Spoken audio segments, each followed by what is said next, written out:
तव्हां मूंखे हिते छो खणी आया आहियो? शायद तूं मूंखे कोन थी सुञाणी। मां तुंहिंजे भाउ मीर जो दोस्त आहियां।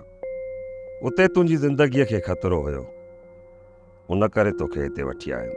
जेकॾहिं तूं मुंहिंजे भाउ जो दोस्त आहीं त पोइ मुंहिंजे भाउ खे हिते वठी छो नथो अची? तुंहिंजे भाउ खे पुलिस गिरफ़्तार करे वई आहे।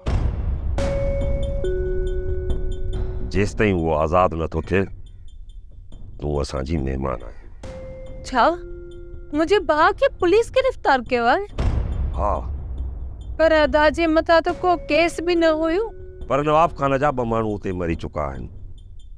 उन जो केस मीर मथां आहे। इहो कमु मूंसां जो आहे, अदा मीर जो न। मूंखे ख़बर आहे त इहा दुश्मननि जी चाल आहे।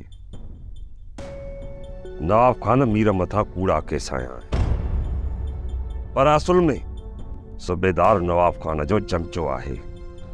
इहा सॼी शरारत उन जी आहे। तूं सही थो चवीं, नवाब खान वॾो ज़ालिम आहे। उन करे उतां असां तोखे वठी आया आहियूं। जेकॾहिं उते हुजी हा त मारी वञी हा। हाणे तूं हिनखे पंहिंजो घर सम्झ। जीअं ई मीर आज़ाद थी आयो, उनखे मां हिते वठी ईंदुसि। पर जेसि ताईं मीर आज़ाद नथो थिए, तूं हिते महफ़ूज़ आहीं। छा तूं अदा खे छॾाइण जी कोशिश कोन कंदे? कोशिश में आहियूं, पर वक़्तु लॻंदो। नवाब खान जहिड़े ज़ालिम माण्हूअ जे साम्हूं असांजी नाहे हलंदी, पर पोइ बि मालिक भलाई कंदो। ख़ुदा कंदो त मीर जल्द आज़ाद थी वेंदो।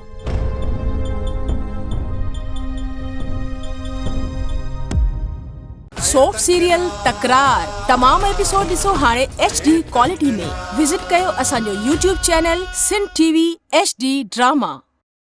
सब्सक्राइब कयो असांजो official YouTube channel Sindh TV HD drama ऐं वधीक अपडेट लाइ बेल आइकन खे क्लिक करियो।